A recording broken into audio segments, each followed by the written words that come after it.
Hey there everyone, welcome to Game It Up. My name is Jeffrey. Thank you so much for stopping by our channel and for this video. This is a review of Shivering Stone for Xbox Series X.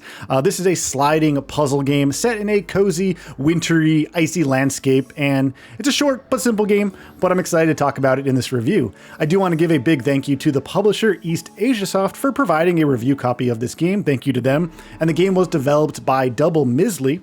You can find it on Xbox consoles, Switch, PC, as well as PlayStation consoles, and the regular price is $4.99. So a nice little budget arcade puzzle game. And if you happen to be new here and you enjoy this video after you watch it, definitely consider subscribing. We'd love to have you as part of Game It Up.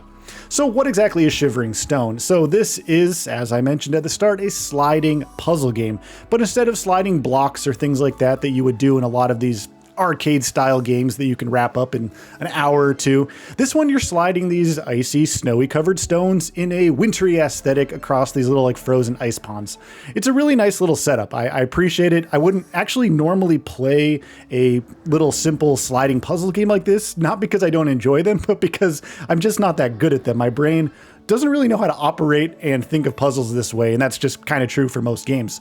But that wintry aesthetic is what kind of drew me in, and I was excited to check it out.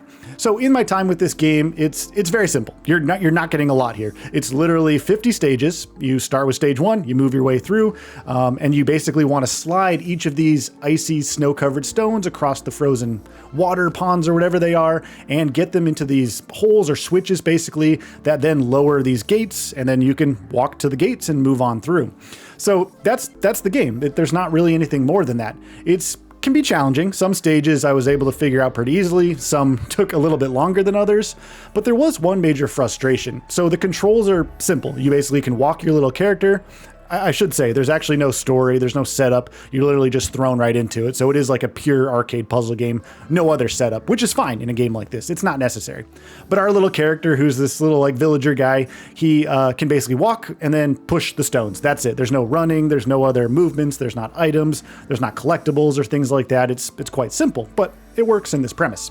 The issues I had with the controls is, one, I feel like your character moves so slow. It's not a big deal because each self-contained screen is small enough, but I did find the character moved pretty slow. I wish it kind of moved a little faster. That's kind of a nitpick, but it's worth mentioning.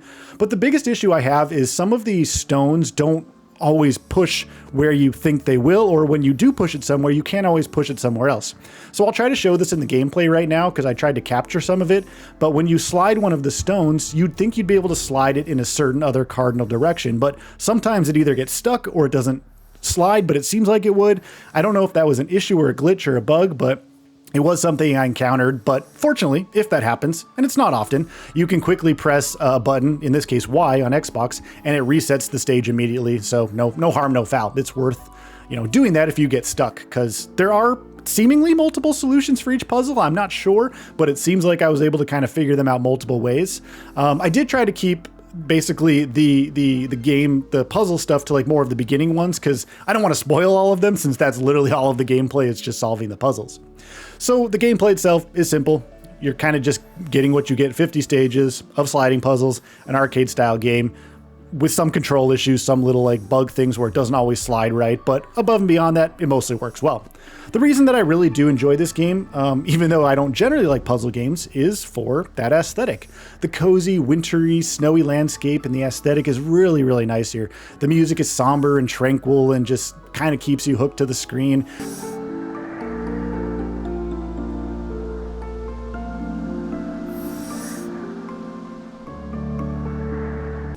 The aesthetics of the 2D pixel art style. I kind of wish I hope this developer eventually, Double Mizzlee, does something more with their 2D pixel art style, because it's a really cozy vibe, and I like that a lot. So it's worth keeping that in mind. But that's really all Shivering Stone is. So if you have $5 or less, or your regional equivalent, and you want to spend an hour or two sliding some puzzle, little stones around and sliding some puzzles and figuring it out, moving on to the next stage, then yeah, that's what you get here. Nothing more, nothing less. But yeah, overall, that is my review of Shivering Stone. I hope it was helpful. Hope it helped to give you an idea of what this game is. And I do want to say thank you again to the publisher for providing a copy to review for our channel. And let me know in the comments comments. Will you be picking this game up? Do you like puzzle games? Do you like these kind of cozy snowy games? Let's talk about anything down in the comments.